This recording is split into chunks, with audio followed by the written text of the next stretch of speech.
Manalangin po tayo.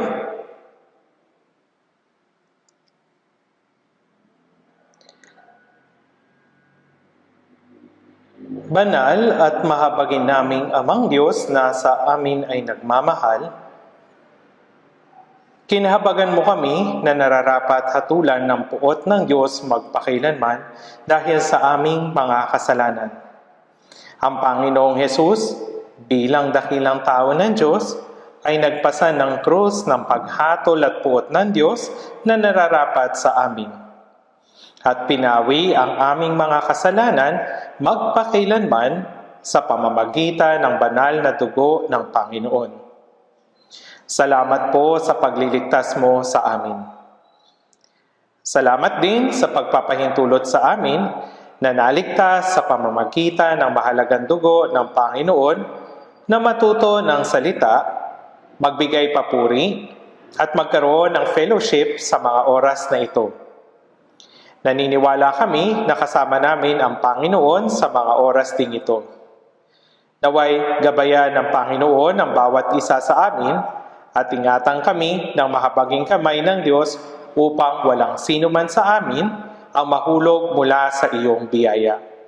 Pakiusap, ipagkaloob mo sa amin ang salita at kapangyarihan mo sa mga iglesia sa buong bansa at sa buong mundo upang maipalaganap namin ang Ebanghelyo ng Panginoon ng mas matapang na umaakay sa maraming kaluluwa sa Panginoon at maisakatuparan ang dakilang gawain ng Diyos.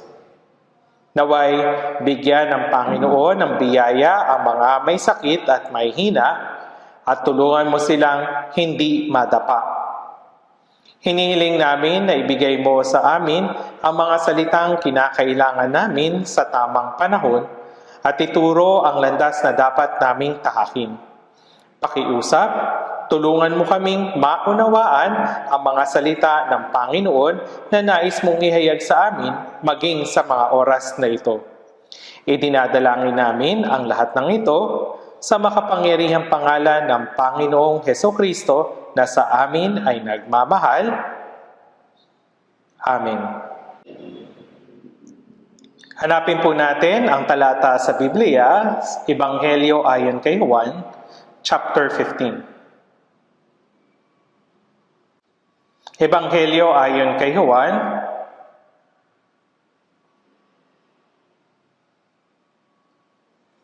chapter 15, verse 9 at 10.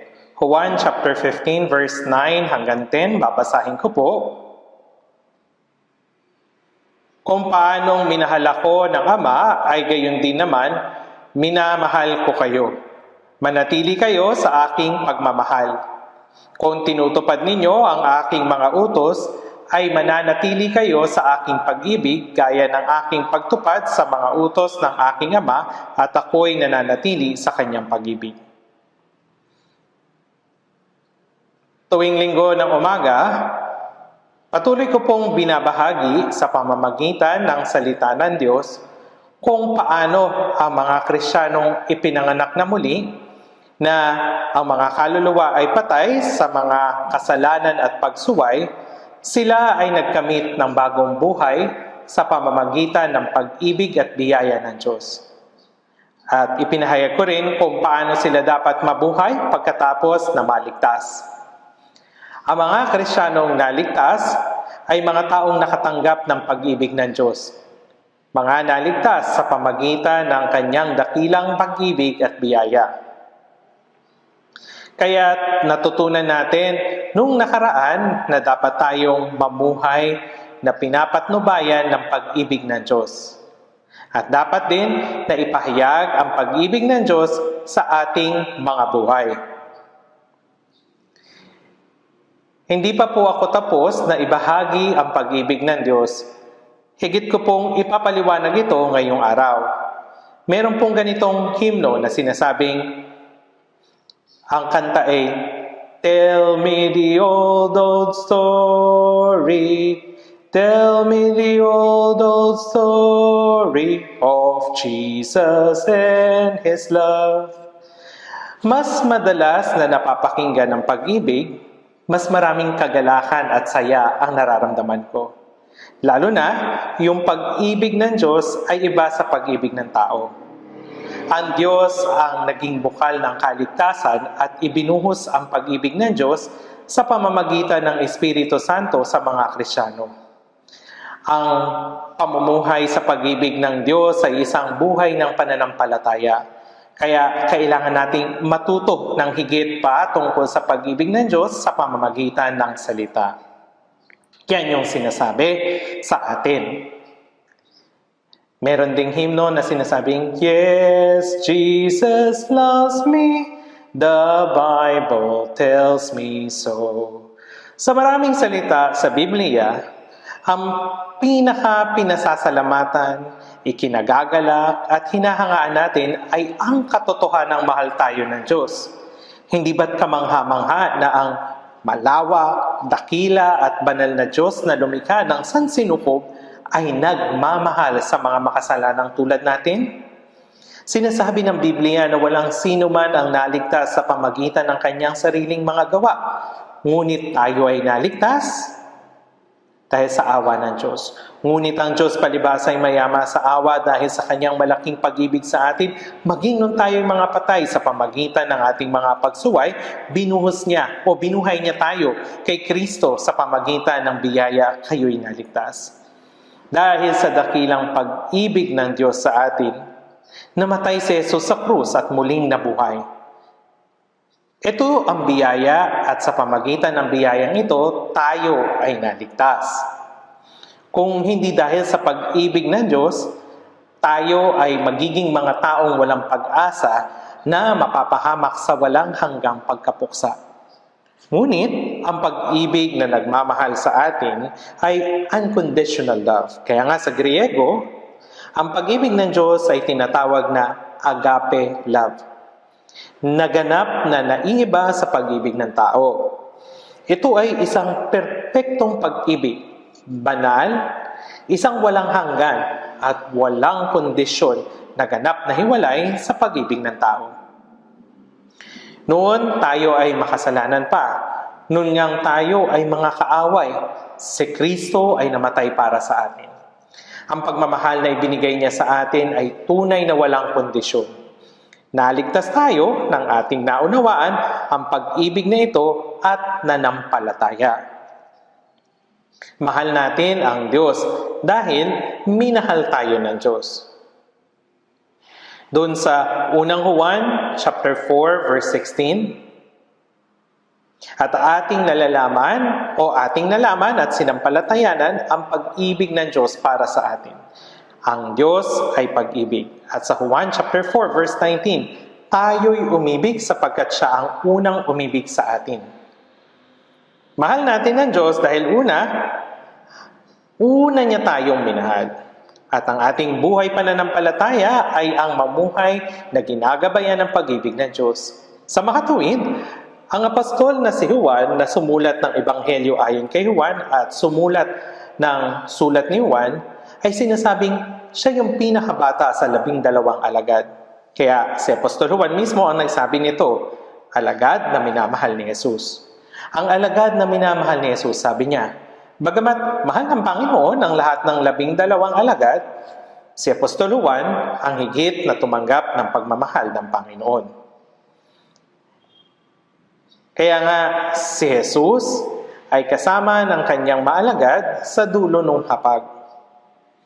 Doon sa Juan chapter 21 verse 20, siya rin iyong nakahilig sa malapit kay Jesus sa hapunan.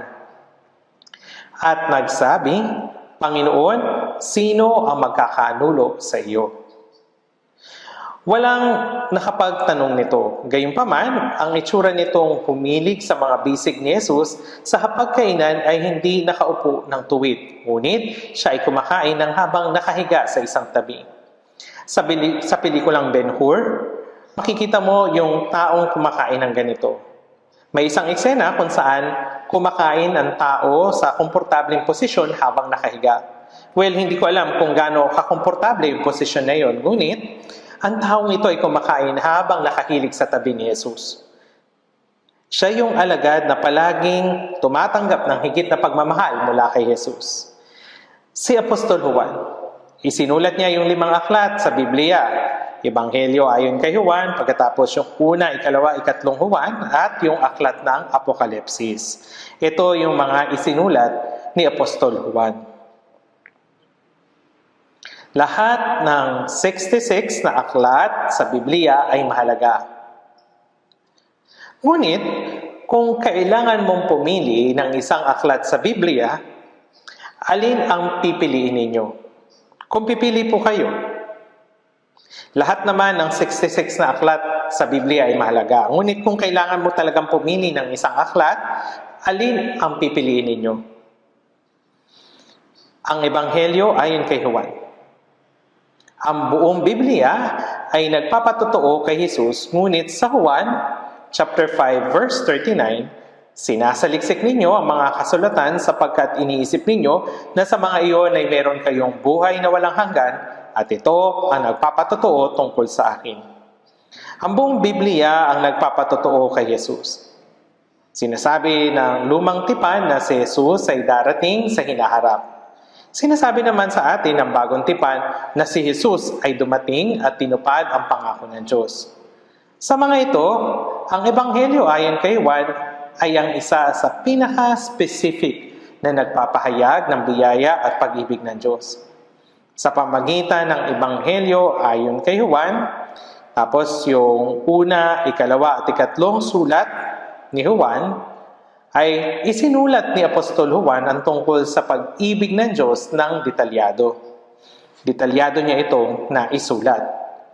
Doon sa Juan, chapter 15, verse 9, kung paanong minamahal ako ng Ama, ay gayon din naman minamahal ko kayo. Manatili kayo sa aking pagmamahal.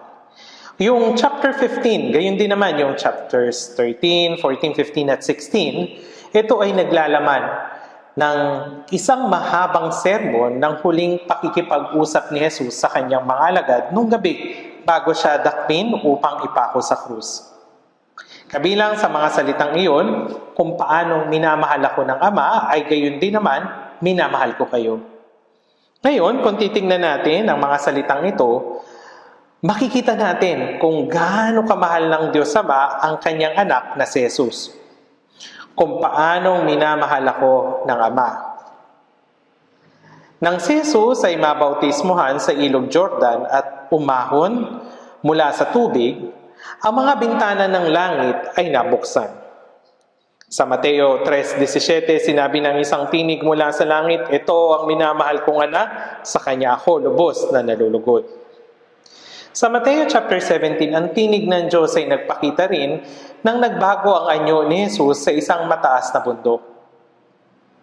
Na nagsasabing, "Ito ang minamahal kong anak, sa kanya ako'y lubos na nalulugod. Makinig kayo sa kanya." Ang taong higit na nakalulugod sa Diyos ay ang minamahal na anak ng Diyos, si Jesus. Kung paanong minamahal ako ng Ama.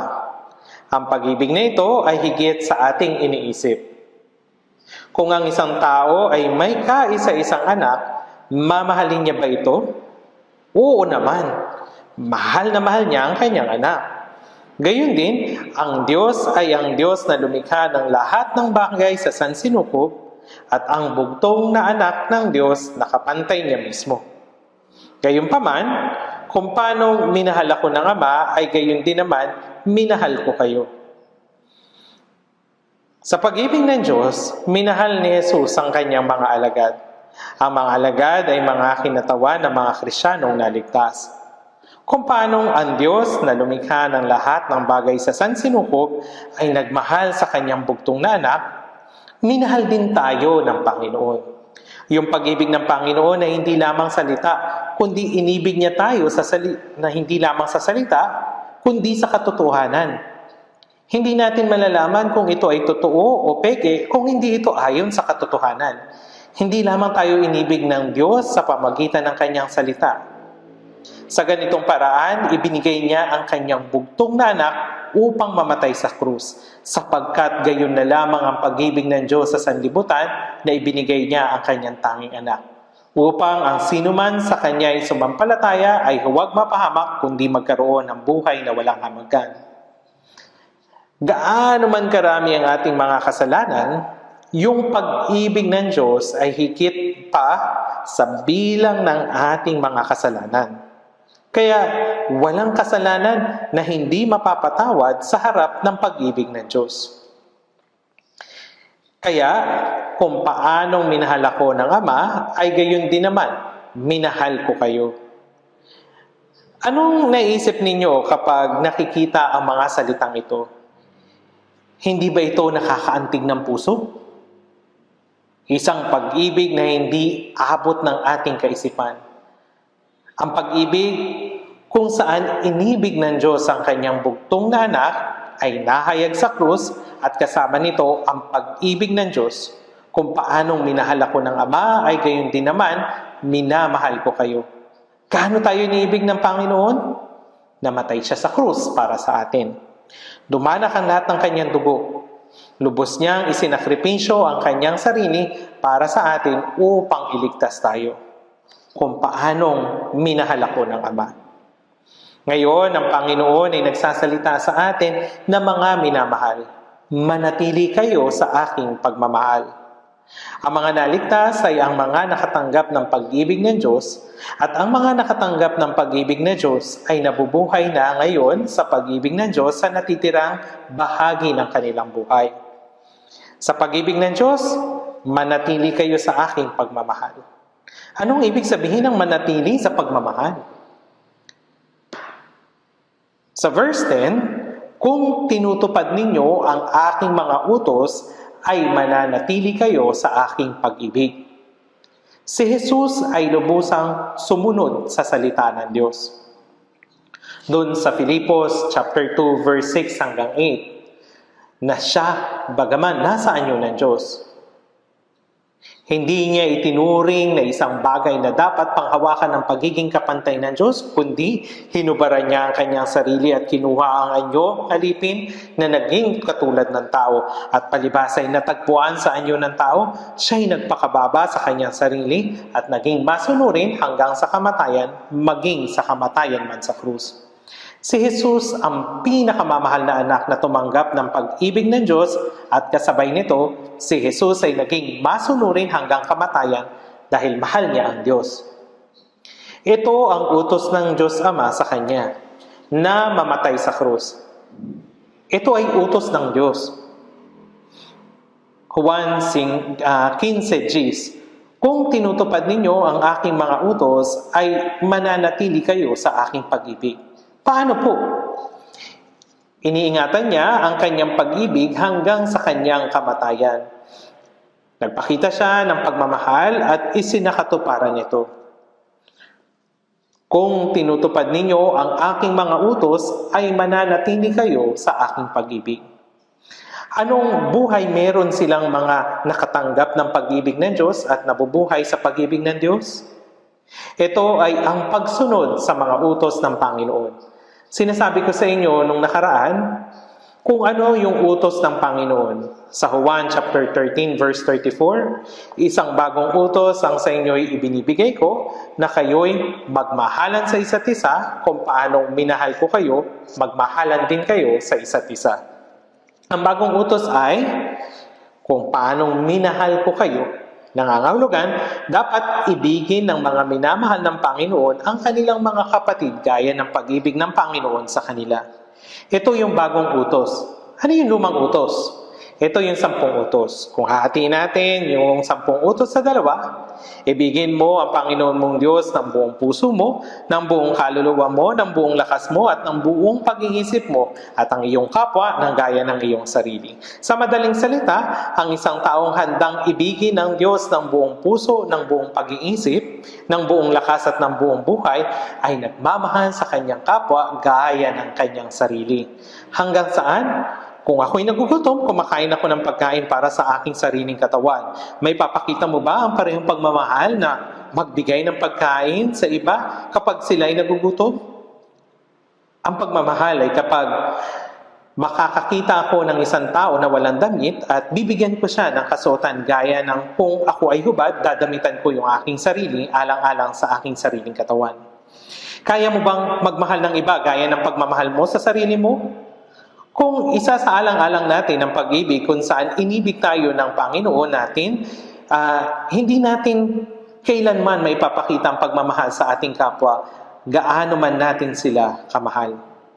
Si Jesus, ang banal na Diyos, ang bugtong na anak ng Diyos, ay ibinigay ang kanyang sarili hanggang sa kamatayan upang iligtas tayo. Minahal niya tayo ng buong puso, ng buong kaluluwa, ng buong pag-iisip at ng buong lakas at ng buong buhay.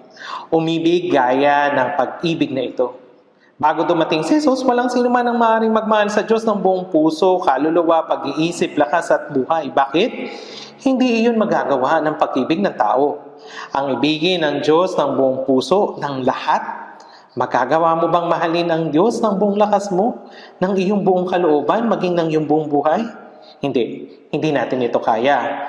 Yung mga Israelita ay piniling bayan ng Diyos, ngunit hindi nila sinunod ang kanyang salita.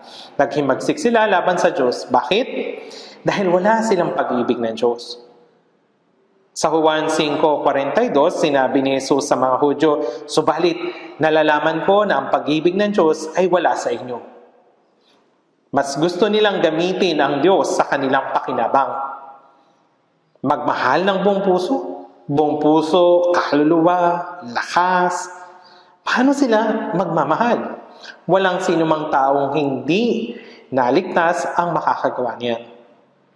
Sinabi ng Diyos sa Roma 8:32, siya na hindi ipinagkait ang kanyang sariling anak, kundi ibinigay dahil sa ating lahat. Ito yung pag-ibig ng Diyos. Ang malaman ng pag-ibig ang siyang nagligtas sa atin. Ano sa tingin mo? At ngayon na isuot na natin yung pag-ibig na ito, ang bagong utos ay kung paanong minahal ko kayo. Kung paanong isinuko niya ang kanyang buhay para sa atin, magmahal din kayo sa isa't isa. Magmahalan din kayo sa isa't isa. Napakataas na pamantayan ng pag-ibig na iyon. Ito po yung tinatawag na agape. Tinatawag ito na agape. Ito po ay lubos na magkaiba sa pag-ibig ng tao. Ito'y napakamataas na pamantayan ng pag-ibig. Ito yung agape. Ito yung lubos na magkaiba sa pag-ibig ng tao. Sa Griego, ang pag-ibig ng pamilya, ito ay tinatawag na storge. Yung kaibigan naman, o yung pag-ibig sa kaibigan, ito naman ay philia. Yung pag-ibig sa pagitan ng lalaki at ng babae, ito ay eros. Ngunit, yung pag-ibig ng Diyos, ito ay tinatawag na agape. Ito ay tinatawag na agape. Itong mga salitang Griego ay nangangahulugan ng pag-ibig. Sa pamagitan ng pag-ibig ng Diyos, tayo ay naligtas. Ito ay magkaiba sa pag-ibig ng tao.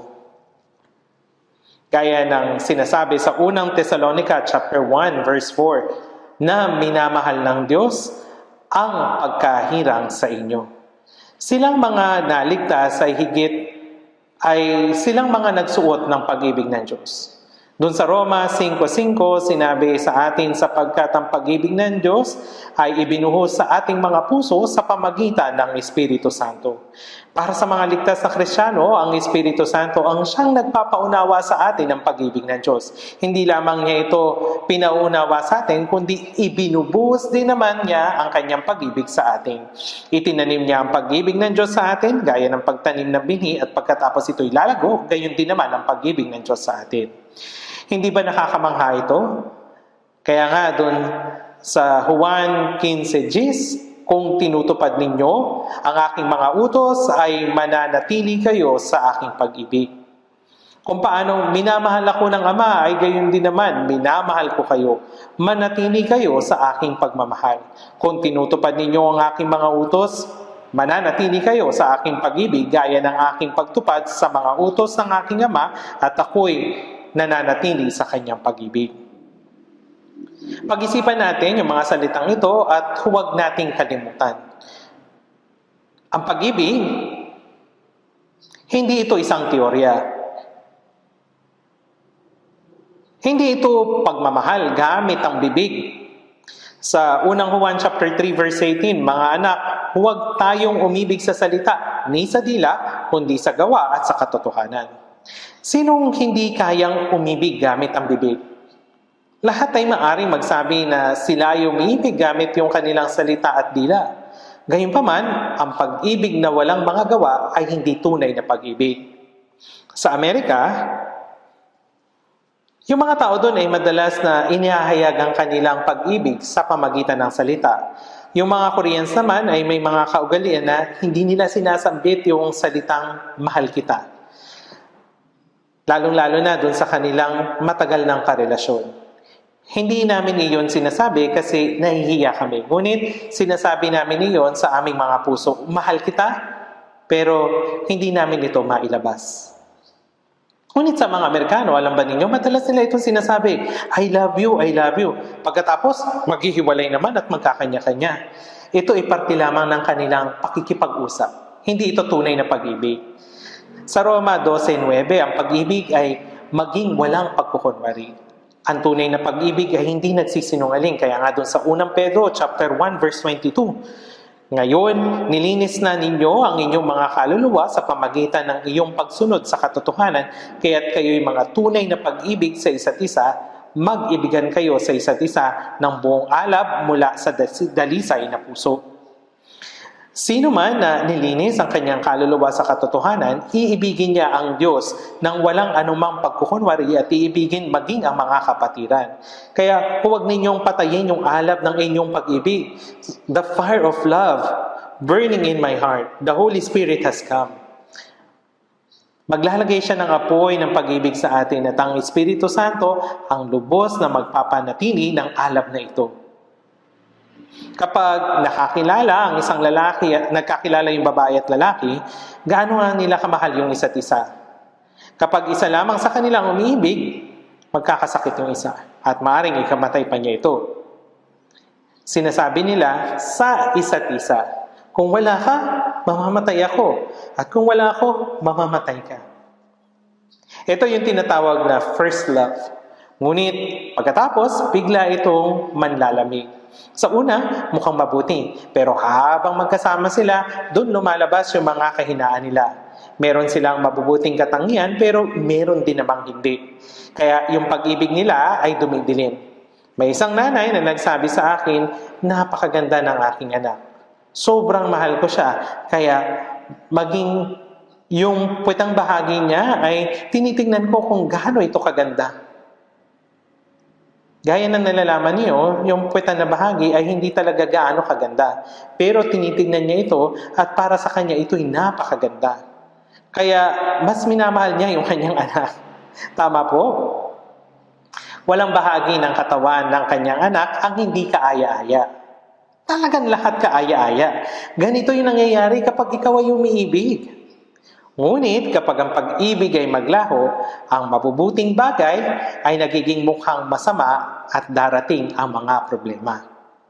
Doon sa Apokalipsis chapter 2, yung mga taga-Efeso ay nagsilbing halimbawang iglesia. Lubos na inibig ang Panginoon, sumunod sa Panginoon, hinayag ang mga huwad na apostol, nabubuhay ng mabuti. Ngunit sinabi ng Diyos, ngunit ito ang hindi ko gusto laban sa inyo. Iniwan mo ang iyong unang pag-ibig. Ang unang pag-ibig, ang dalisay na pag-ibig ay naglaho. Kaya alalahanin mo kung saan ka nahulog, magsisi ka at gawin mo ang mga bagay na ginawa mo nung una. Ito ang mga gawa dahil sa unang pag-ibig. Kung hindi darating ako sa iyo at aalisin ko ang iyong ilawan mula sa kinalalagyan nito, malibang magsisi ka. Ang ilawan ay naglalarawan ng Espiritu Santo kung saan kumikilos ito sa iglesia. Sa madaling salita, ang Espiritu Santo ay hihiwalay sa kanila.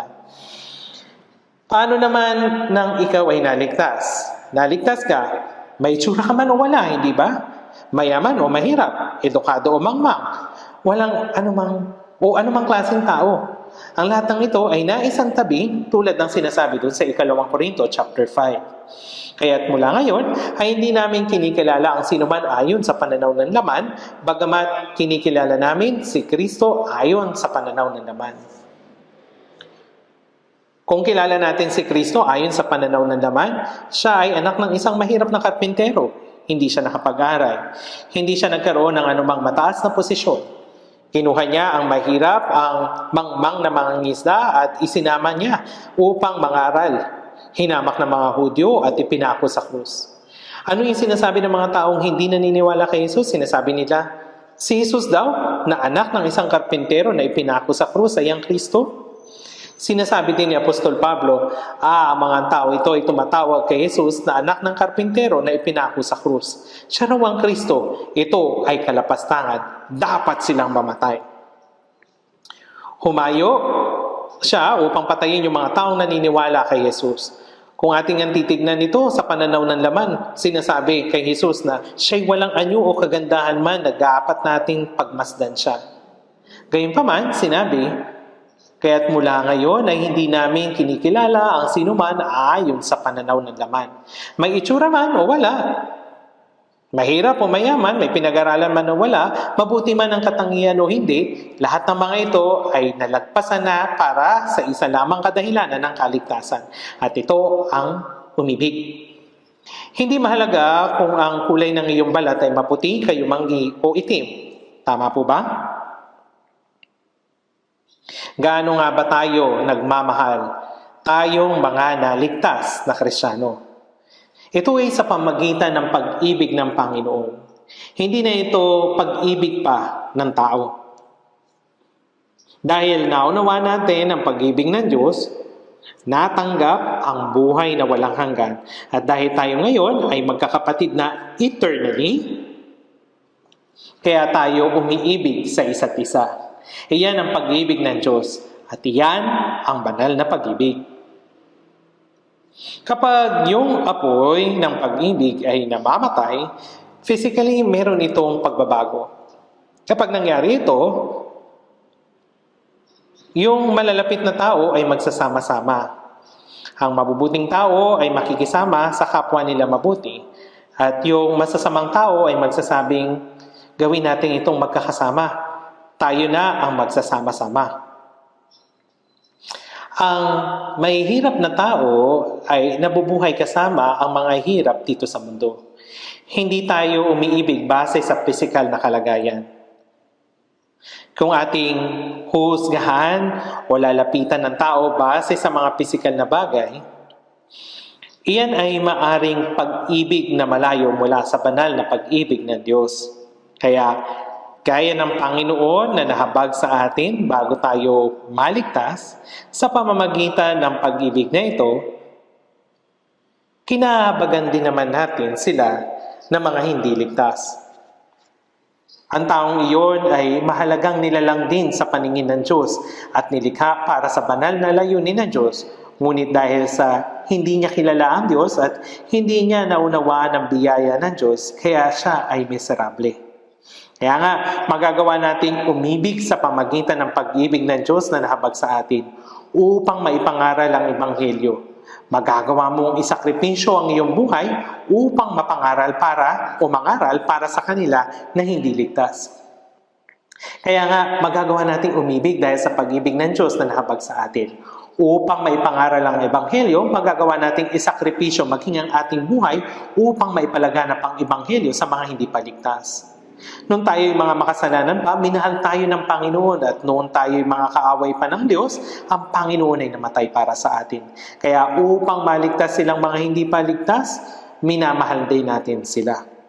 Ang ating oras, anumang meron tayo, maging ang ating buhay kung kinakailangan. Alam niyo ba kung ilan na ang namatay habang padating sa atin ang Ebanghelyo? Kung wala ang ganyang sakripisyo, ang Ebanghelyo ay hindi sana maipapalaganap sa atin. Kung titignan natin, doon sa Juan chapter 13, verse 14.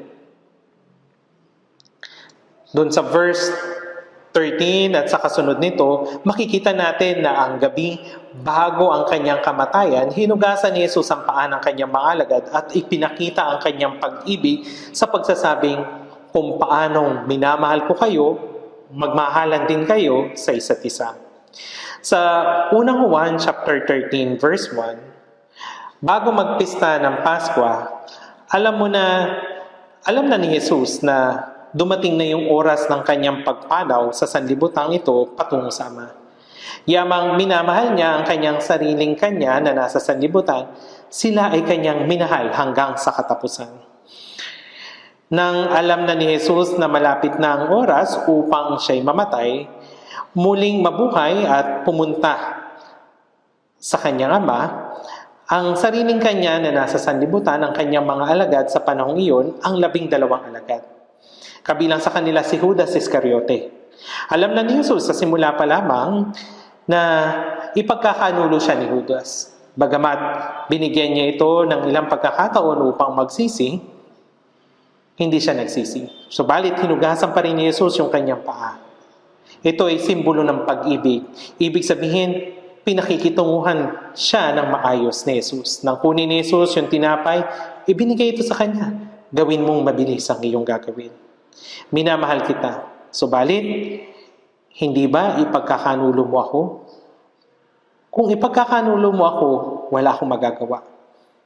Hinugasan din niya ang mga paa ni Judas. Hindi kinaputan ni Jesus si Judas. Minahal niya siya hanggang sa huli. At tinanggihan naman ni Judas ang kanyang pag-ibig hanggang sa huli. Maaari nating mahalin maging ang mga galit sa atin. Tama po ba? Ang personal na pag-ibig, mutual na pag-ibig ay hindi one-sided lamang.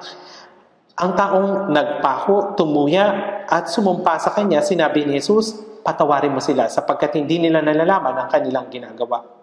Nanalangin siya ng kapatawaran para sa kanila. Sa katapusan ng mga Gawa chapter 7, matapang na ipinangaral ni Deacon Esteban ang Ebanghelyo sa mga Hudyo. Nang ipangaral niya ang salita ng Diyos, tinakban ng mga Hudyo ang kanilang mga tenga at pinagbabato si Esteban.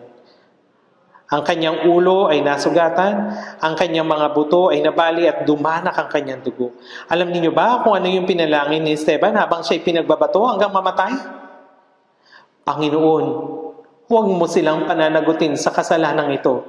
Ganito rin yung panalangin ni Jesus sa taong tumuya at sumumpa sa kanya nang siya'y mamatay sa krus. Paano nga ito nagawa ni Esteban? Dahil ang Panginoon ay naka Esteban. Well, ganyan ang pag-ibig ng Diyos. Naintindihan ninyo? Ganyan ang banal na pag-ibig. Habang naunawaan natin ang pag-ibig ng Diyos ng higit at higit pa, yung katangian ng Panginoon ay nabubuo sa atin.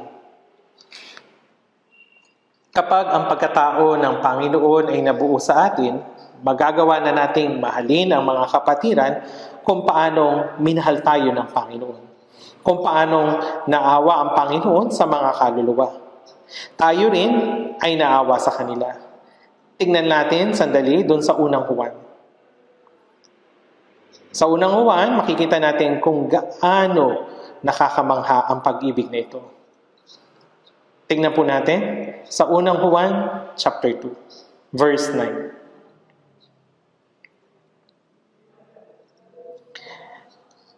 Sa unang Juan, chapter 2, verse 9,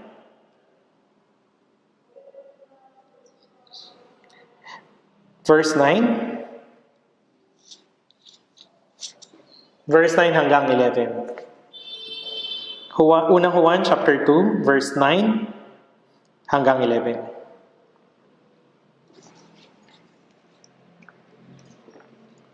Unang Juan, chapter 2, verse 9 hanggang 11. Ang nagsasabing siya'y nasa liwanag at napupuot sa kanyang kapatid ay nasa kadiliman pa hanggang ngayon. Ang umiibig sa kanyang kapatid ay nananatili sa liwanag at sa kanya ay walang anumang kadahilanang ikatitisod. Ngunit ang napupuot sa kanyang kapatid ay nasa kadiliman. Siya ay lumalakad sa kadiliman at hindi niya nalalaman kung saan siya pupunta sapagkat ang kanyang mga mata ay binulag ng kadiliman. Sa unang Juan, sinasabi ang patungkol sa pag-ibig. Sinasabi nito na ang Panginoon ay liwanag. Ito ang mensahe na aming narinig sa Kanya at sa inyo'y aming ipinahayag na ang Diyos ay liwanag at sa Kanya'y walang anumang kadiliman. Kung sinasabi nating tayo'y may pakikisama sa Kanya at tayo'y lumalakad sa kadiliman, nagsisinungaling tayo at hindi natin ginagawa ang katotohanan. Ang Panginoon ay liwanag. Subalit ang mga taong nagsasabing may pakikisama sila sa Diyos, subalit nabubuhay sa kadiliman, ay nagsisinungaling. Pag-isipan natin ito. Paano nga ba magkakasundo ang liwanag at kadiliman? Kung titignan natin sa 2 Korinto chapter 6 verse 14, o anong pagsasama meron ng liwanag sa kadiliman? Kaya hindi sila maaring magkasundo. Kaya kung ako'y nasa kadiliman at sinasabi kong may pakikisama ako sa Diyos, iyon ay kasinungalingan, hindi po ba?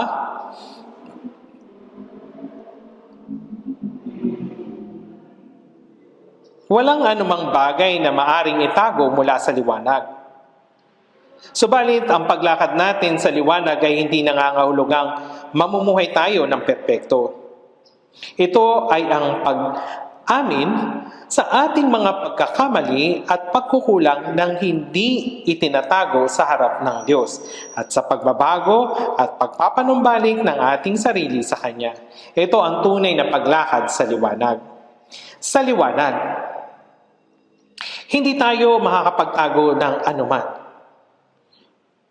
Kung tayo'y natutuwa sa paggawa ng kasalanan, ito'y kasinungalingan kung sasabihin nating may pakikisama tayo sa Diyos. Sa unang Juan chapter 1 verse 3, ipinapahayag namin sa inyo yung aming nakita at narinig upang kayo rin naman ay magkaroon ng pakikisama sa amin at tunay na aming pakikisama ay sa Ama at sa Kanyang anak na si Jesucristo. Ang kahulugan ng pakikisama ay fellowship sa English. Ito'y nangangahulugan ng pakikisama. Madalas ba nating ginagamit ang salitang ito? Ito ay nangangahulugang pagiging malapit. Iisang ama, iisang kapatid. May parehong pananampalataya at pag-asa. May parehong layunin sa buhay. Nakikibahagi sa kagalakan at kalungkutan. Na sama-samang hinaharap ang kapalaran. Iyan ang kahulugan ng pakikisama. Sa Pilipos 1:5, dahil sa inyong pakikibahagi sa pagpapalaganap ng Ebanghelyo mula ng unang araw hanggang ngayon. Sa madaling salita, mula ng araw na matanggap natin ang kaligtasan, tayo'y nakikisama sa isa't isa sa Ebanghelyo. Ito ang ating buhay pananampalataya. Ang buhay pananampalataya ng isang Kristiyano ay hindi tungkol sa pagiging mabuti at matuwid ayon sa ating sariling paraan at pananaw.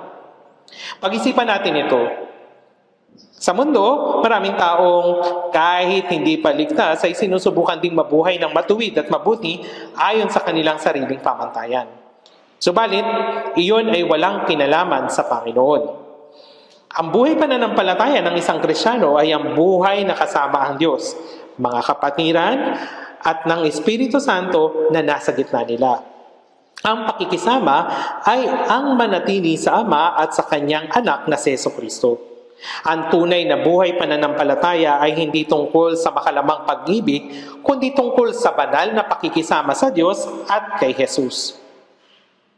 Sa ating buhay pananampalataya, kung ang Panginoon ay hindi natin kasama, hindi maaring maging banal ang ating pakikisama. Ang pakikisama at pagkakaibigan na kasama ng ang Diyos ay ang tunay na buhay pananampalataya.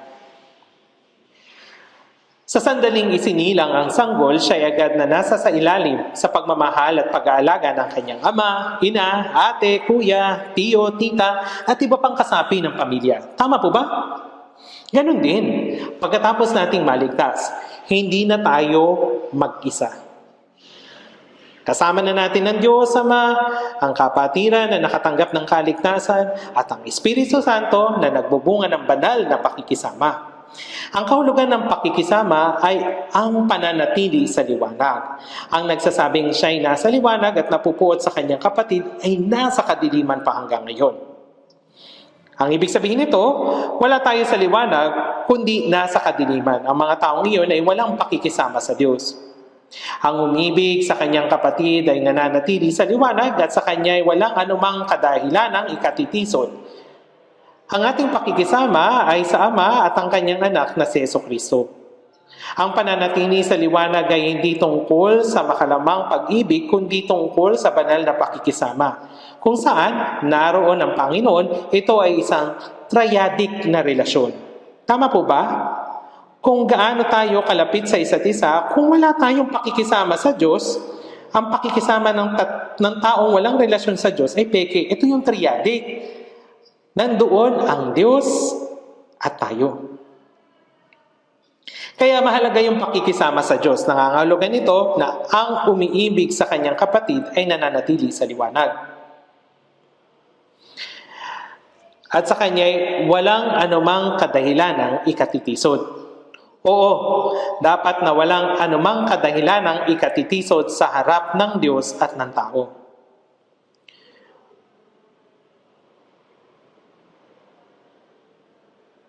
Kung titingnan natin doon sa unang Juan, chapter 2, verse 11, ngunit ang napupuot sa kanyang kapatid ay nasa kadiliman.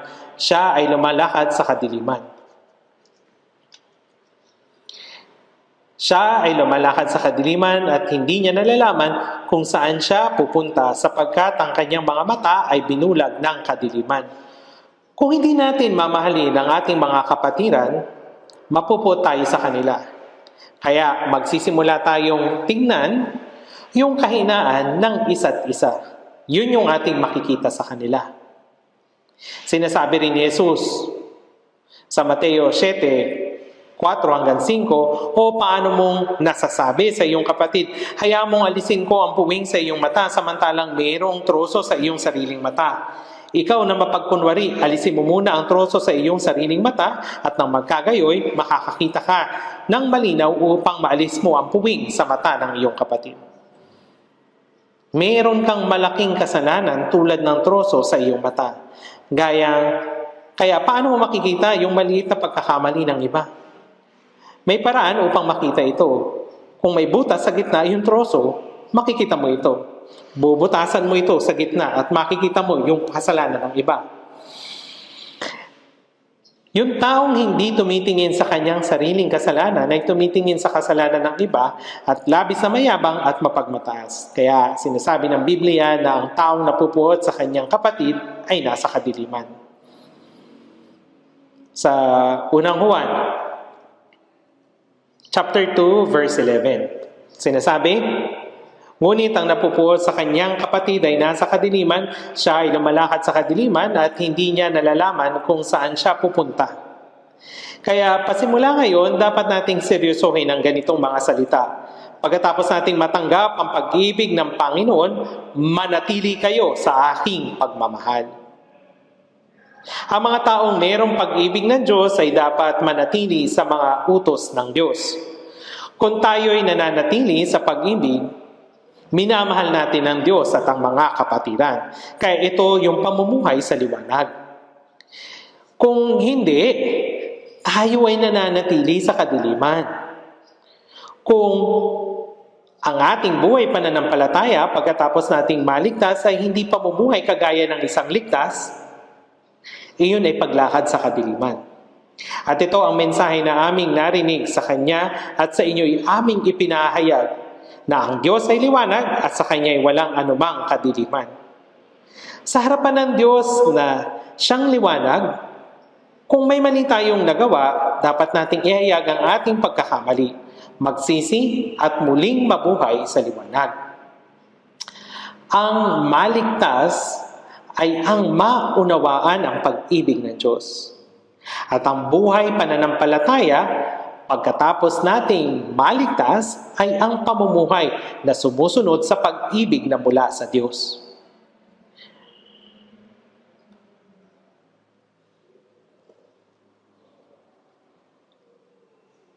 Ang pagsunod sa pag-ibig ng Diyos sa ating puso at pamumuhay ay ang buhay pananampalataya.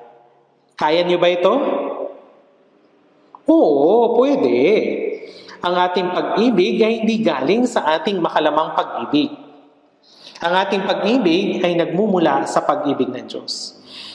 At ito ang nagtutulak sa atin na mahalin ang Diyos at mahalin ang ating kapwa gamit ang pag-ibig na ibinigay ng Diyos at mahalin ang mga hindi paligtas. Oo, huwag nating kakalimutan na yung pag-ibig ay hindi galing sa makalamang pag-ibig. Yung pag-ibig ay nagmumula sa pag-ibig ng Diyos.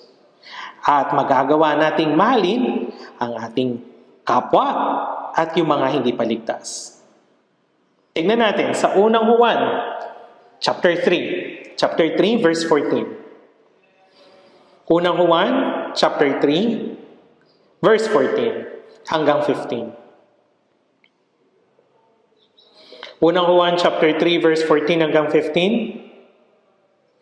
Nalalaman natin tayo'y dumaan na mula sa kamatayan patungo sa buhay sapagkat inibig natin ang isa't isa. Ang hindi umiibig ay nananatili sa kamatayan. Ang sino mang napupuot sa kanyang kapatid ay isang mamamatay tao at nalalaman ninyo ang buhay na walang hanggan ay hindi nananatili sa sino mang mamamatay tao. Dito, detalyadong sinabi dito at mas seryoso. Naalalaman natin tayo'y dumaan na mula sa kamatayan patungo sa buhay sapagkat inibig natin ang isa't isa. Iniibig natin ang isa't isa. Hindi ibig sabihin na nakuha natin ang kaligtasan dahil minahal natin ang iba. Sa Juan 5:24, katotohanan sinasabi ko sa inyo, ang nakikinig ng aking salita at sumasampalataya sa Kanya na nagsugo sa akin ay may buhay na walang hanggan at hindi darating sa katulan, kundi lumipat na sa buhay mula sa kamatayan. Silang mga nakarinig ng salita ng Panginoon, naunawaan ang Kanyang biyaya at sinampalatayanan nito ay natanggap niya ang buhay na walang hanggan at lumipat na sa buhay mula sa kamatayan. Kaya nalalaman natin, tayo'y dumaan na mula sa kamatayan patungo sa buhay sapagkat inibig natin ang isa't isa. Ano ang ebidensya na ikaw ay lumipat na sa buhay mula sa kamatayan? Ito yung pagmamahal sa mga kapatiran. Kung minamahal natin ang Diyos, sundin natin ang Kanyang salita. Mahalin ang mga kapatiran. Ang bunga ng mga nakaunawa ng pag-ibig niya at sa mga hindi nakaunawa ay magkaiba. Tiyak po, ito ang pagkakaiba ng buhay at ng patay. Nalalaman natin tayo'y dumaan na mula sa kamatayan patungo sa buhay. Ito yung ebidensya, ang ebidensya ng kaligtasan. Ang hindi umiibig ay nananatili sa kamatayan. Siya na hindi umiibig sa kanyang kapatid ay nananatili sa kamatayan. Nananatili sa kamatayan, ibig sabihin may problema sa kanyang pananampalataya. Walang sino mang makakapagsabi na lumipat na ako sa buhay mula sa kamatayan. Meron na akong pakikisama sa Diyos. Nananatili na ako sa liwanag. Habang namang kinakapuutan niya yung mga kapatiran. Maling pag-iisip ito. Ito'y kasinungalingan. Ang sino mang napupuot sa kanyang kapatid ay isang mamamatay tao at nalalaman ninyo ang buhay na walang hanggan ay hindi nananatili sa sino mang mamamatay tao. Ang mga napupuot sa kanilang mga kapatiran ay nagagalit sa kanila. Dito sa church, paano ninyong magagawang mali ng kapatid sa isang araw tapos kapuutan sa susunod? Ayokong makita ang brother or sister na yun. Hindi na ako pupunta sa church. May mga nagsasabi talaga ng ganito. Hindi rin ba ninyo sinasabi ito? Kung meron kayong ganitong pag-iisip, pakiusap, pag-isipan nyo itong mabuti. Pag-isipan nyo po itong mabuti. Hindi pa tayo ganap at mahina pa, subalit minamahal tayo ng Diyos. Subalit, bakit natin nakikita ang pagkakamali ng iba? Pinagsasabihan sila, napupuot sa kanila, tinuturo sila, at minsan may mga taong pinatatamaan ng kanilang mga kapatiran. Napakataas naman ito. Maray ninyo bang gawin ito? Huwag. Ang sinumang napupuot sa kanyang kapatid ay isang mamamatay tao at nalalaman ninyo ang buhay na walang hanggan na hindi nananatili sa sinumang mamamatay tao. Silang napupuot sa kanilang kapatiran ay nananatili sa kamatayan, hindi sa buhay. Ito yung ebidensya na hindi pa sila ligtas. Nawaan niyo po?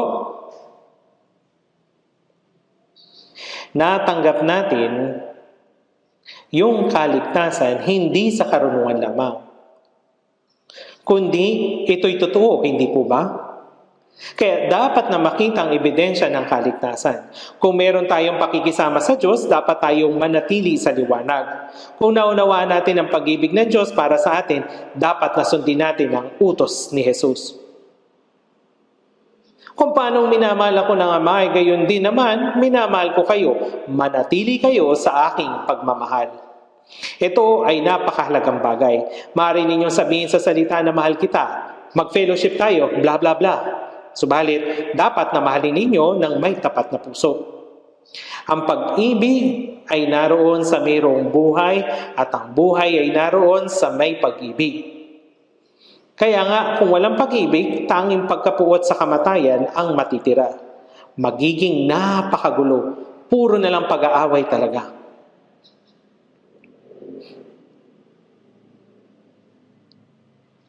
Tingnan natin sa unang Juan chapter 3, verse 16. Unang Juan chapter 3, verse 16. Basahin po natin ito.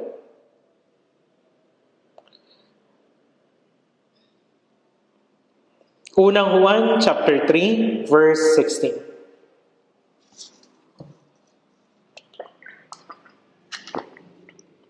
Unang Juan chapter 3, verse 16. Basahin natin ng sabay-sabay. Dito natin nakilala ang pag-ibig sapagkat ibinigay niya ang kanyang buhay alang-alang sa atin at nararapat nating ibigay ang ating mga buhay alang-alang sa mga kapatid. Dito, ang niya ay ang Panginoon. Ibinigay niya ang kanyang buhay alang-alang sa atin. Ang Panginoon ay pumunta sa hamak na mundong ito mula sa mataas at banal na lugar upang iligtas tayo. Ipinanganak ng isang birhen sa sabsaban, lumaki bilang anak ng isang karpintero, at tinanggap ang lahat ng pagdurusa at pag-uusig kagaya ng isang tao. Ang walang kasalanan, banal at malwalhating tao ay namatay sa krus at ibinigay ang kanyang buhay alang-alang sa atin na mga makasalanan. Dito natin nakilala ang pag-ibig. Dito natin nakilala ang pag-ibig at natanggap ang kaligtasan. Tayo ay maliligtas lamang sa pamagitan ng ganap na pag-ibig ng Diyos. Wala nang iba pang makakapagligtas sa atin. Dito natin nakilala ang pag-ibig at nararapat nating ibigay ang ating mga buhay alang-alang sa mga kapatid. Ibinigay ng Panginoon ang kanyang buhay para sa atin, kaya sa pamamagitan nito, naunawaan natin yung pag-ibig at nararapat nating ibigay ang ating buhay alang-alang sa mga kapatid upang ipakita ang kanyang pag-ibig. Nararapat. Ibig sabihin ay dapat gawin. Nalalaman ninyong mabuti. Diba? Mabuti ninyong nalalaman. Alam na alam ninyo, yung Juan chapter 3 verse 16, tama po ba? Ilagay ninyo yung sarili sa harip na yung sanlibutan. Sapagkat gayon na lamang ang pag-ibig ng Diyos sa akin na ibinigay niya ang kanyang tanging anak upang mamatay sa krus. Tama? Sa Juan chapter 3 verse 16, unang Juan chapter 3 verse 16, maraming mabubuting salita sa chapter 3 verse 16. Sa unang Juan, sapagkat ibinigay niya ang kanyang buhay alang-alang sa atin. Ito yung resulta ng taong nakaunawa ng pag-ibig.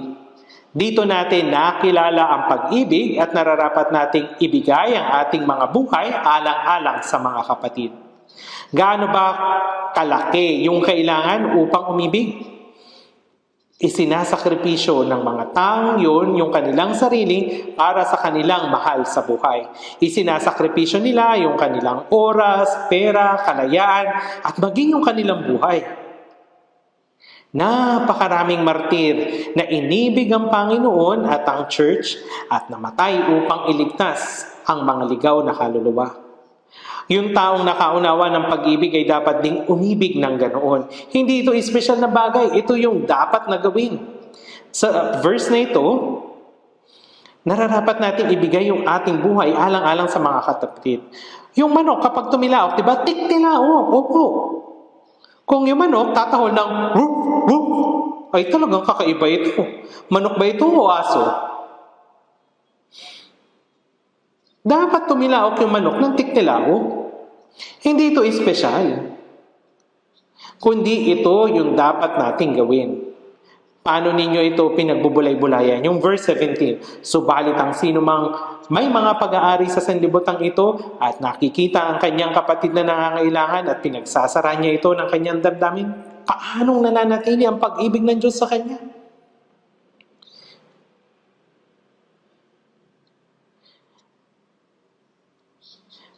Doon sa verse 17, dapat natin itong pagbulayan. Para sa mga kapatid, ibinibigay natin ang ating mga buhay na siyang buhay ng ating laman. Ibinibigay natin yung ating buhay.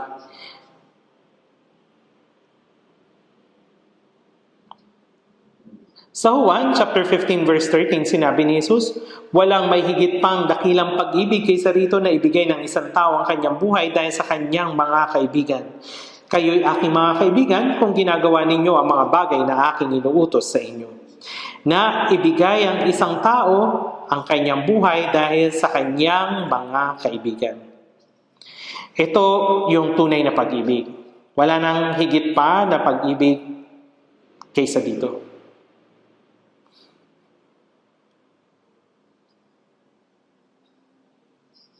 Kayo'y aking mga kaibigan kung ginagawa ninyo ang mga bagay na aking inuutos sa inyo. Yung mga nakaunawa ng pag-ibig na ito ay makakasunod sa mga utos ng Panginoon. Yung taong naunawaan ng pag-ibig ng Panginoon ay iniibig ang mga brothers and sisters. Sabi, in one fraternal bond of love to Christ the Lord,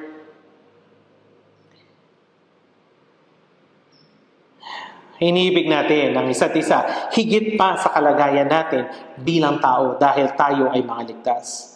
Isinasakripisyo natin yung ating oras, gamit, at maging yung ating buhay para sa isa't isa.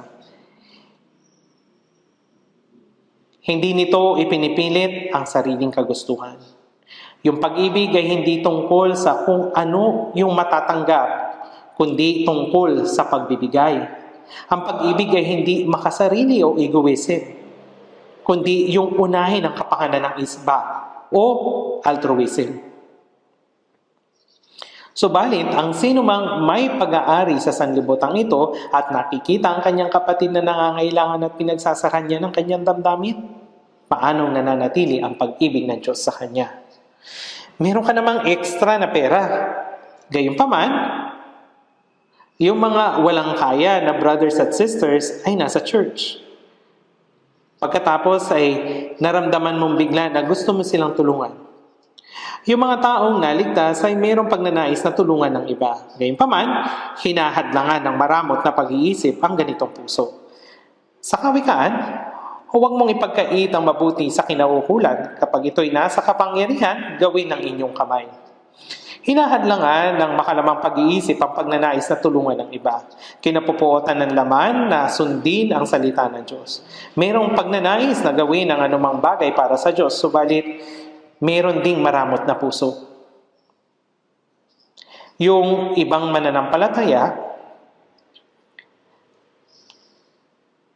sila po ay nagbibigay ng malaking pera para sa world missions. Ngunit, hindi ito dahil sa mayaman sila, kundi yung mahihirap na kapatid ay nagbibigay din ng malaking halaga. Maaring ibinibigay na nga niya yung lahat ng kanyang kayamanan para lamang sa kaligtasan ng mga ligaw na kaluluwa. Minsan nga may nagdo-donate ng pera mula sa ibang bansa. Pakiusap, gamitin ninyo ito para sa world missions. Hindi ito malaking halaga, ngunit sa tingin ko, ito ay malaking sakripisyo. Gaano nga ito kahalaga sa harap ng Diyos?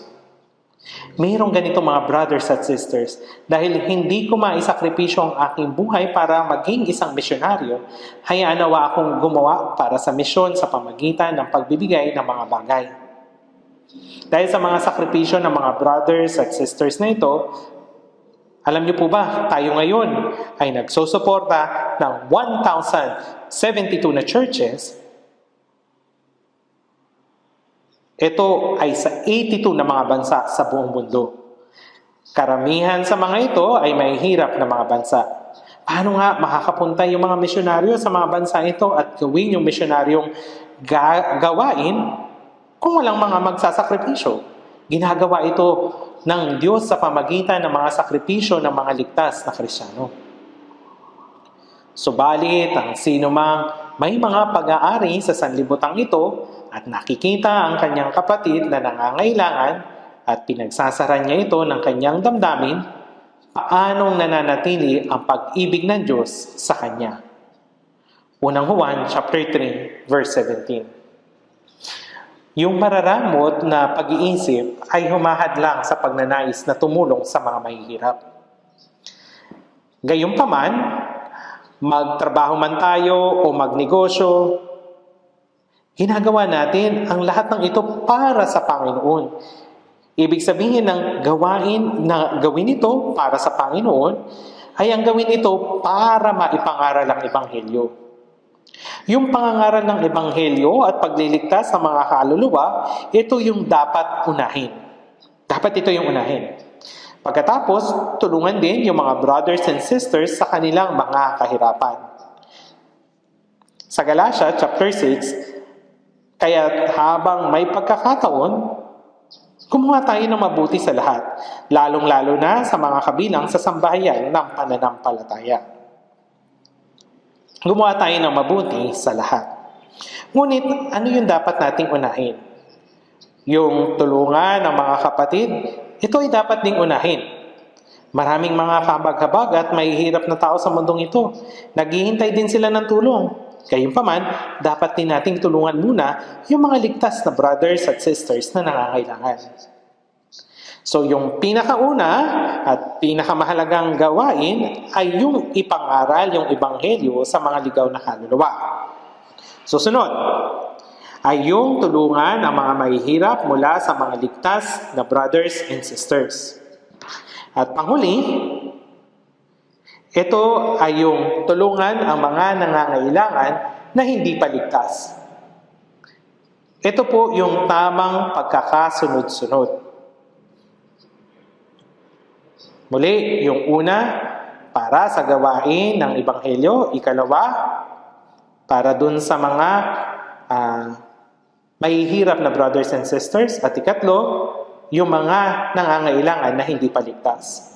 Gayunpaman, kung patuloy tayong magkakaroon ng maramot na puso, yung lingas ng pag-ibig ay mawawala. At higit na magiging manhid ang iyong konsensya. At yung pagsisisi sa kasalanan ay mawawala. Dapat ninyong ibigin at tulungan ng mga brothers at sisters, ngunit kung patuloy kayong nagiging maramot at gawin lamang yung anumang bagay para sa ikasisiyan ninyo, walang matitirang pag-ibig. Isagawa ninyo ang pag-ibig sa pamagitan ng pagiging matipid. Maging matipid sa mga bagay na inyong kinakain at sinusuot. Tulungan ng iba at magsakripisyo para sa kanila. Ito yung magpapalago sa pag-ibig ng higit at higit pa. Gayunpaman, kung patuloy ninyong lilimitahan ang pag-ibig ay liliit ng liliit. Tingnan natin. Sa unang Juan, chapter 1, verse 18. Basahin natin ang sabay-sabay. Mga munting anak, huwag tayong umibig sa salita ni sa dila kundi gumawa sa katotohanan. Mga munting anak, huwag tayong umibig sa salita ni sa dila kundi sa gawa at katotohanan. Ang pag-ibig na nanggagaling sa salita at dila ay hindi tunay na pag-ibig, kundi sa gawa at sa katotohanan. Ang pag-ibig ay dapat nasa gawa. Ang pag-ibig ay gaya ng tubig sa isang poso. Kung ito ay yung bobombahin, ito ay patuloy na malalagyan. Pero kung hindi na, ito ay mabubulok. Tama po ba? Sa verse 19, dito natin makikilala na tayo'y mula sa katotohanan at magkakaroon ng kapanatagan ng ating mga puso sa harapan niya.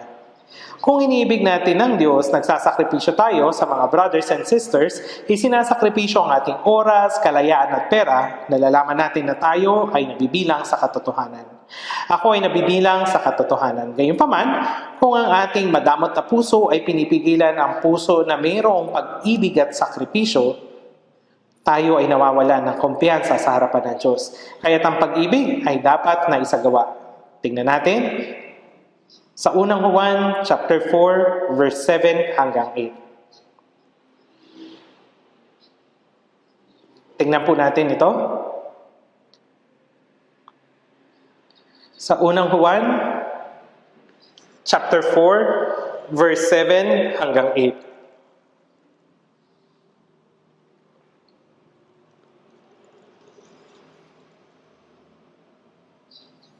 Unang Juan, chapter 4, verse 7 hanggang 8. Verse 7 hanggang 8. Mga minamahal, mag-ibigan tayo sa isa't isa sapagkat ang pag-ibig ay sa Diyos at ang bawat umiibig ay ipinanganak ng Diyos at nakakakilala sa Diyos. Ang hindi umiibig ay hindi nakakilala sa Diyos sapagkat ang Diyos ay pag-ibig. Mga minamahal, mag-ibigan tayo sa isa't isa.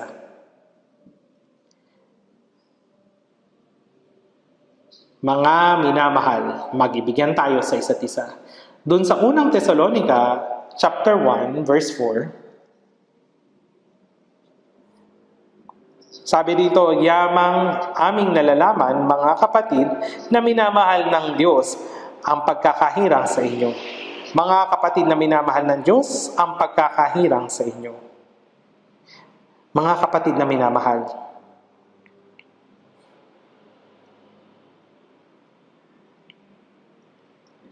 Tayo na kabilang sa mga naligtas ay mga minamahal na kapatid.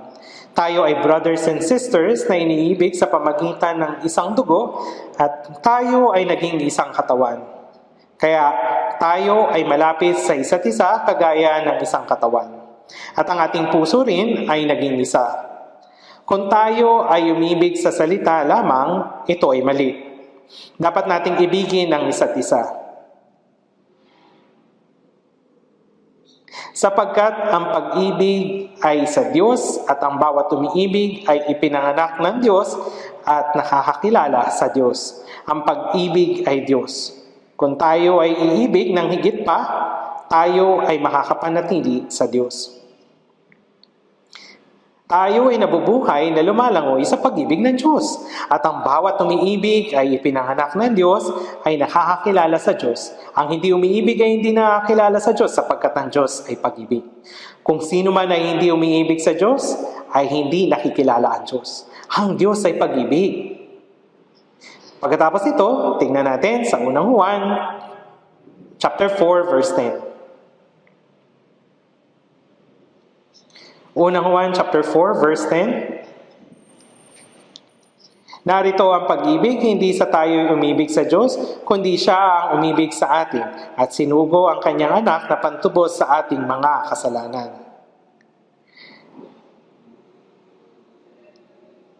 Hindi sa tayo'y umibig sa Diyos, kundi siya ang umibig sa atin. Hindi tayo ang unang umibig sa Diyos. Ang Diyos yung unang umibig sa atin. Walang sino man ang unang umibig sa Diyos. Dahil tayo ay ipinaghiwalay ng kasalanan mula sa Diyos at ang naging kaaway tayo ng Diyos dahil sa ating masasamang gawa. Paano niya iibigin ng Diyos? Hindi po. Inibig tayo ng Diyos nang walang anumang kondisyon. Isinugo ng Diyos ang kanyang anak bilang handog pang kapayapaan para sa ating kasalanan. Ang kapayapaan ay nangangahulugang kapayapaan sa pagitan ng taong naging kaaway. Opo, noon tayo ay mga kaaway ng Diyos, ngunit tayo ay pinagkasundo na sa Diyos sa pamagitan ng dugo ni Jesus. Kundi siya ang umibig sa atin at sinugo ang kanyang anak na pantubos sa ating mga kasalanan. Doon sa verse 11 ng unang Juan chapter 4, mga minamahal, kung tayo iniibig ng Diyos ng gayon, nararapat na mag-ibigan din naman tayo sa isa't isa. Oo, paulit-ulit na sinasabi sa atin ng Diyos na dapat nating ibigin ang isa't isa. Pakiusap, basahin niyo po itong unang Juan ng higit pa po. At pakiusap, pag-isipan ninyo ito ng mabuti. Kung atin itong natutunan, dapat gumawa tayo sa ating buhay at puso ayon sa ating natutunan. At ang pag-ibig ng Diyos ay sasagana. Tignan din natin dun sa verse 12, unang Juan chapter 4 verse 12, walang nakakita kailanman sa Diyos kung tayo'y nag-iibigan sa isa't isa, ang Diyos ay nananatili sa atin at ang kanyang pag-ibig ay nagiging sakdal sa atin.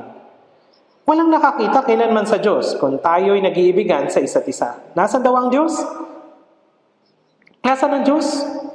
Ang Diyos ay nananatili sa atin at ang kanyang pag-ibig ay nagiging sakdal sa atin. Nasaan ang Diyos? Siya ay nananatili sa mga tao na iniibig ng Diyos. Kung iniibig natin ang isa't isa, ang Diyos ay nananatili sa atin. Kung iniibig natin ang Panginoon, yung Panginoon ay mapapasa atin. Ang pag-ibig na ito ay hindi kagaya ng pag-ibig ng tao.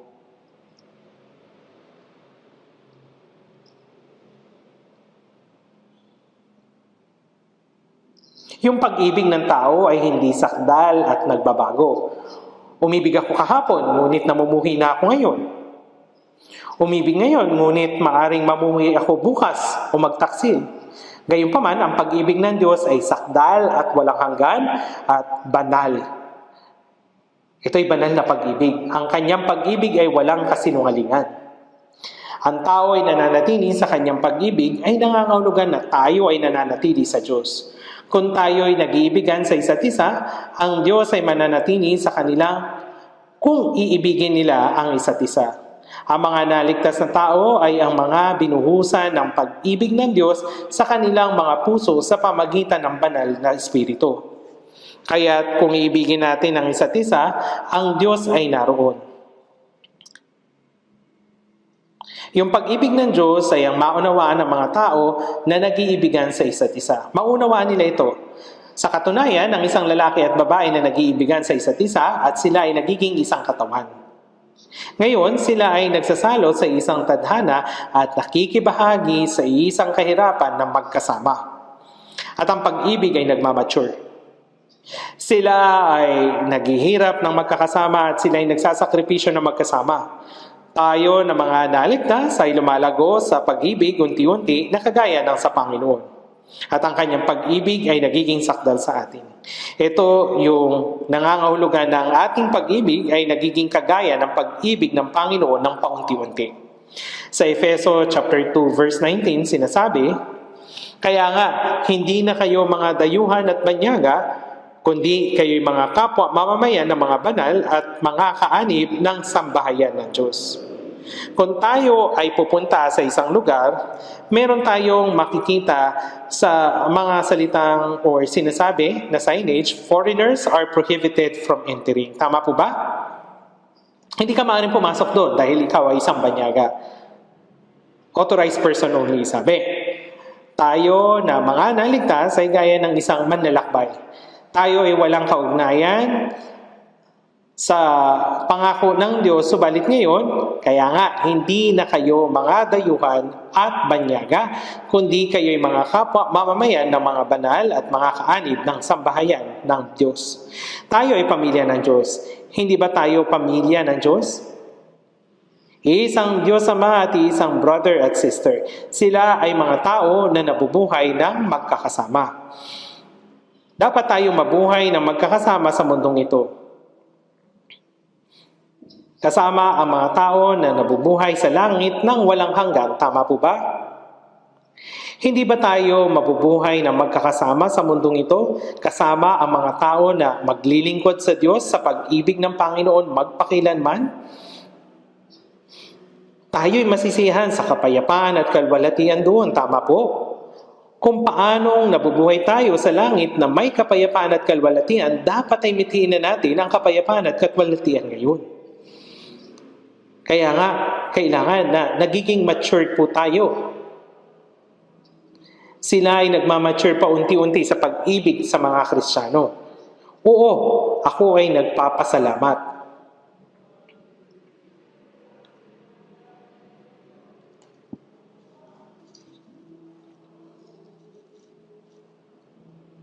Sa unang Korinto chapter 13 verse 11, sinabi ni Apostol Pablo, Nang ako'y bata pa, nagsasalita akong gaya ng bata, nag-iisip akong gaya ng bata, nangangatwiran akong gaya ng bata. Ngayon, ganap na ang aking pagkatao, ay iniwan ko na ang mga bagay ng pagkabata. Ito ay si Apostol Pablo mismo. Nangangahulugan ito na mayroong panahon na siya ay kagaya ng bata. Kung ang isang tao ay kagaya ng bata, siya ay nagsasalita at nag-iisip na kagaya ng mga bata. Gayunpaman, ngayon ganap na ang ating pagkatao, ay iniwan ko na ang mga bagay ng pagkabata.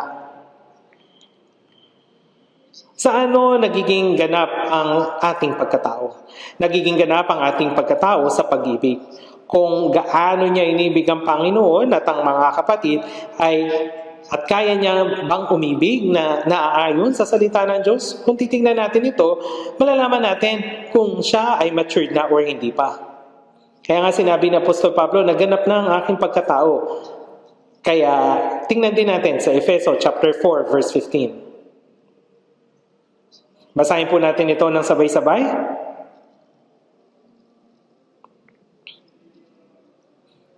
Efeso chapter 4 verse 15. Efeso chapter 4 verse 15. Kundi umahawak sa katotohanan na may pag-ibig, lumago tayong lahat sa Kanya na siyang ulo sa makatuwid ay si Kristo. Kundi humahawak sa katotohanan na may pag-ibig. Katotohanan. Merong katotohanan sa pag-ibig. Wala ditong kasinungalingan. Lumalago tayong lahat sa Kanya na siyang ulo sa makatuwid ay si Kristo. Tayo ay lumalago upang maabot ang pamantayan ni Jesus. Tayo ay nagiging tulad ng Panginoon paunti-unti. At ang ating puso at isipan ay nagiging gaya ng sa Panginoon. Unang Juan chapter 2 verse 6, ang nagsasabing siya'y nananatili sa Kanya ay nararapat ding lumakad gaya ng Kanyang paglakad. Kagaya ng Panginoon, paunti-unti sa Kanyang pag-ibig ay dapat tayong maging kagaya ng Panginoon. Lumago tayong lahat sa Kanya na siyang ulo. Si Jesus ang ating ulo. Tayo ay mga bahagi ng katawan. Hindi ba dapat na sumusunod ang katawan sa kalooban ng ulo? Sinasabi ng ulo, pumunta tayo roon. Subalit iba naman yung direksyon ng papunta ng katawan. Ano yung mangyayari kapag ganun? Pag hindi sumusunod yung katawan sa kagustuhan ng ulo. Tayo na mga taong lumalago ng maayos sa pananampalataya ay dapat gawin kung ano ang katotohanan sa pag-ibig at unti-unting maging kagaya ng Panginoon. Gaya kung paanong gumawa ang Panginoon, ay gayon din tayo. Dahan-dahan at sa araw ng pagdating ng Panginoon, ang ating katawan ay babaguhin sa maluwalhating katawan. Hindi ba't magiging kagaya ito din ang sa Panginoon? Kaya nga sa Galatia 4:19, na para sa inyo ay muli akong nakakaranas ng hirap ng panganganak hanggang si Kristo ay mabuo sa inyo. Ibig sabihin, ang anyo at gawin ng Panginoon ay dapat na mabuo sa ating pagkatao. Kaya paunti-unti, dapat tayo maging kagaya ng Panginoon. Doon sa unang Pedro, chapter 4, verse 7 at 9, Unang Pedro, chapter 4, verse 7 at 8. Ngunit ang wakas ng lahat ng mga bagay ay malapit na, kaya kayo'y magpakatino at magpigil sa sarili, alang-alang sa inyong mga panalangin. Higit sa lahat, magkaroon kayo ng maninga sa pag-ibig sa isa't isa, sapagkat ang pag-ibig ay nagtatakip ng maraming kasalanan. Ang talatang ito ang pinakaakma sa panahon natin. Ang kapatid, kahit na walang tigil tayong tumitingin sa paligid, sa tingin po ba ninyo ay magkakaroon ng mahabang panahon ng kapayapaan? Ang mundo na tinitirhan natin ay hindi nilikha ng Diyos para sa walang hanggan. Hanggang sa panahon na pinaplano ng Diyos, ang kasaysayan ay magwawakas. At sa Mateo 24:14, at ang magandang balitang ito ng kaharian ay ipapahayag sa buong daigdig bilang patotoo sa lahat ng mga bansa, at pagkatapos ay darating ang wakas. Itong Biblia, ito ay naisalin na sa humigit kumulang na 3,500 na wika sa buong mundo. At ito ay pinapangaral sa buong mundo. Ang Ebanghelyo ay naipapangaral na sa atin na nasa pinakadunong silangan. Higit pa rito, ang mga tanda ng katapusan ng panahon, ang tanda bago ang muling pagdating ng Panginoon ay at yung mga pinopresiya ng Panginoon, lahat ay natutupad na sa ating panahon. Wala nang propesiya ang hindi pa natutupad. Yung modern science ay patungo na sa wakas nito. Habang lalong lumalago ang agham, lalo din ang kaalaman at sibilisasyon, ganun din, napupuno ng kasalanan ng mundo. Ang tangi na lamang natitira ay yung kaparusahan. Kaparusahan ng Diyos. Sa katapusan, hahatulan ng Diyos ang mundong ito sa huli. Ngunit ang wakas ng lahat ng mga bagay na ito ay malapit na.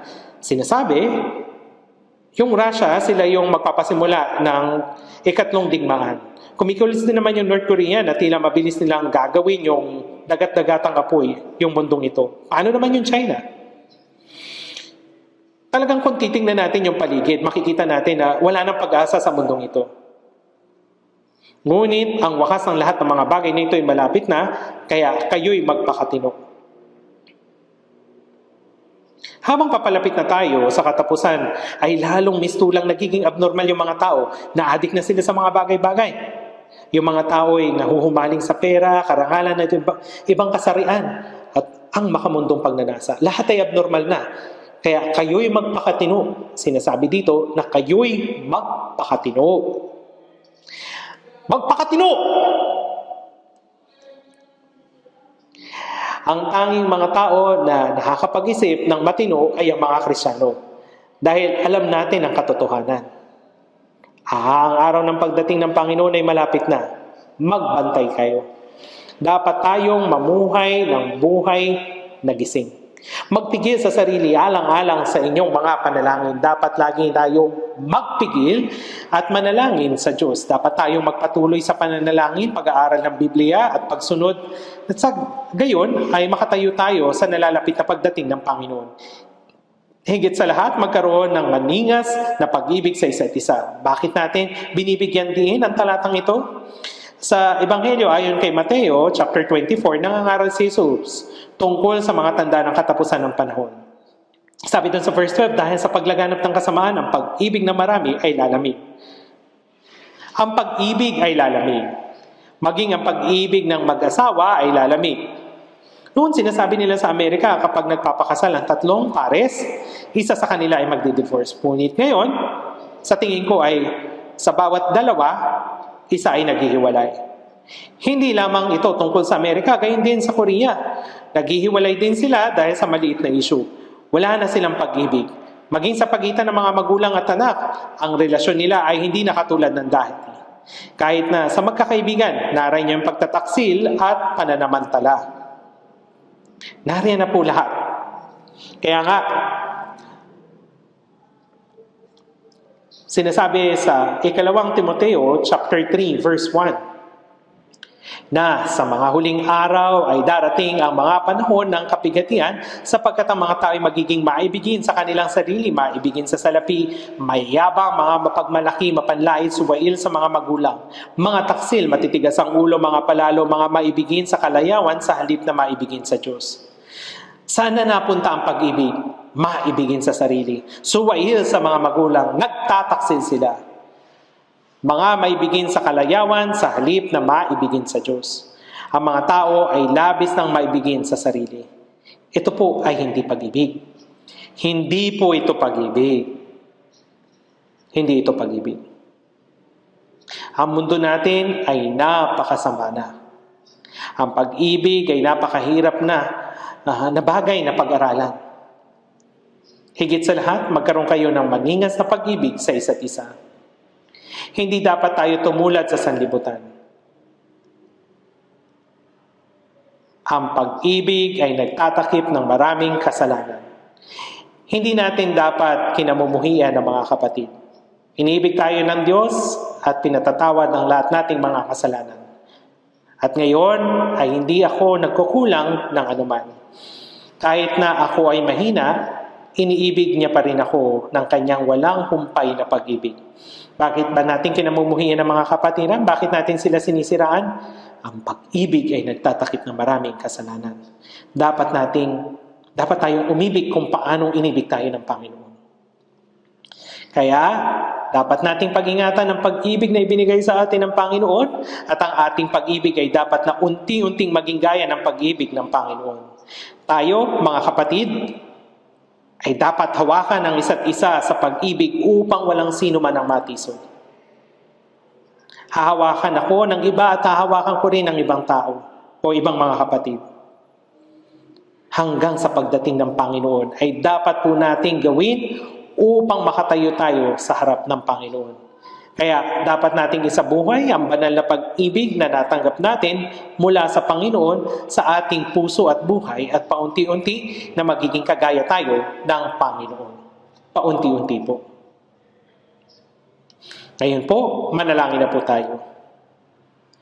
Maraming salamat po, mabagin naming Ama na nasa langit, sa iyong habag at pag-ibig sa amin nung kami ay malayo sa iyo at lumalakad sa kasalanan at sa pagliligtas sa amin na wala kaming anumang ginawa, kundi tanging sa iyong mahalagang dugo kung saan namatay at dumanak ang iyong dugo sa halip namin sa pagpapatawad sa amin sa aming mga kasalanan magpakailanman, sa pag-aari sa amin bilang iyong banal na mga anak sa pag-iingat, pagprotekta at paggabay sa amin hanggang sa makapasok sa iyong kaharian.